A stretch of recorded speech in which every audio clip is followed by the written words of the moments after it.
Welcome to this video on the Eras Tour, creating a family chronology with newspapers, one of my very favorite things to do in family history. So what is a chronology? Think of it as kind of your family story laid out like a calendar. It's going to be in time order.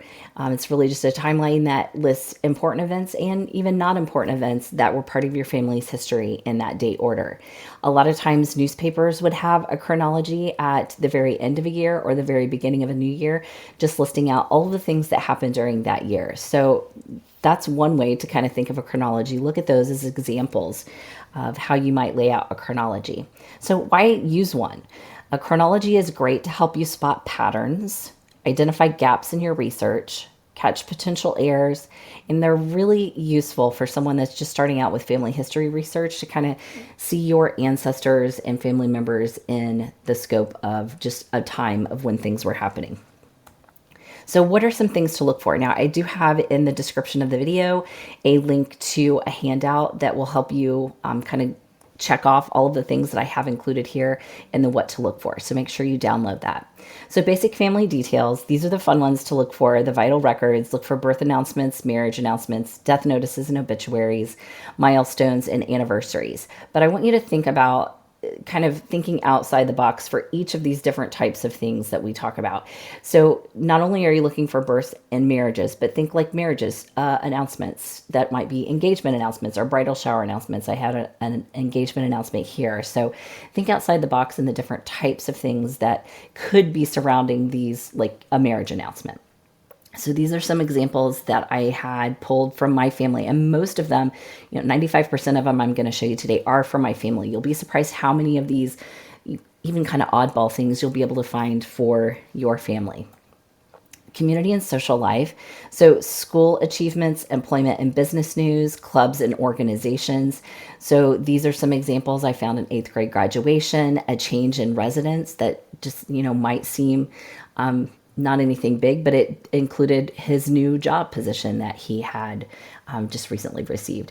And then I have a club, Columbia Garden Party Club, and it listed, lots of different people, where it was, what it was about, and all of the attendees, which is just a treasure trove of information. Some more community and social life include military service, travel and vacations, and holiday celebrations. So military, there's so many different kinds, promotions, deployments, all kinds of interesting information surrounding military records. Travel was very popular back in the day. They would even tell you if they were going to go to, the town, the next town over, a lot of times. So looking for those, it just really gives you a feel for what was going on with your ancestors and their lives and how they were traveling. And then even holiday parties. This is one that I found from when I was little, with a list of the attendees at that party. Some others include party and event attendance, religious events, and then local politics. This one here on the left is a party that was my great-grandfather was in this in the late 1800s. Again, seeing all of the invited guests there, things that they did. On the right, this one was just amazing when I found this one. This is my third great-grandfather, and I was looking for something that talked about him being a church member and also something with politics, because he was in the Presbyterian Church, very active, and he was very active in the Democratic Party. So I found this one, and it actually mentioned both of them. Funny, at the very end here, it says his answer was, "I am a Presbyterian Democrat." So look for those two types of social notices that you might find in the paper about your ancestors. Some other significant life events, legal notices, land transactions, accidents or crimes, celebrations. So I could not honestly believe that I found all of these for my ancestors. I found a divorce from the 1800s, a farm that was sold at auction, a burglary for my great-grandparents, their house, and then a celebration for one of my ancestors that had turned 107. That just blows me away. You never know what you're going to find. Historical context is a great one. I actually created an entire book for my great-grandfather with historical context of things that were happening on his birthday throughout the years. So think of local news, weather reports, advertisement, even census type lists. And I just grabbed a few of the ones that I used for his every year on his birthday. He from the time he was born until he died when he was 40. I grabbed a newspaper clipping to kind of illustrate what times were like. So you can see I did a comic strip, I did a car advertisement, groceries and how much they cost. This was during World War One. And then I loved this one. Not only did it give a weather report, but it said where to go in Greensburg tonight. So it kind of told them what was happening and what was fun.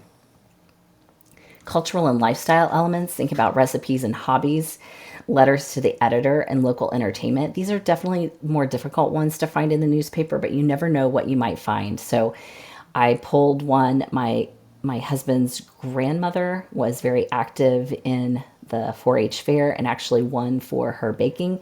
So that was something that I could pull. Here was a dance and it talked about who was in attendance.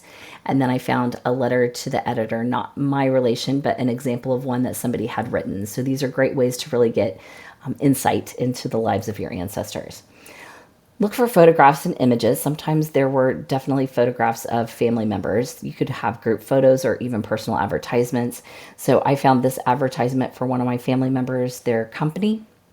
And then I was lucky to find there was a supplement, and this was in later years, 1989, a supplement on marriages in the area and all through the ages. And I found several of my husband's ancestors in that supplement.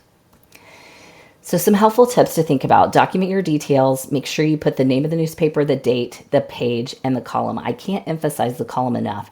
Sometimes there are newspapers that have 5, 6, 7 columns. So if you know which column you're looking in, it makes it very easy to find what you're looking for. Make sure you search for multiple name variations and spellings. Even think nicknames for people is sometimes helpful. Check newspapers from all locations families lived, and I would even go one step further and say broaden it to the community beyond that location. So I have found not only the city, but I have found other newspapers in the county or even surrounding counties that had information about my ancestors. And then also look at surrounding articles in a newspaper for context. I love this.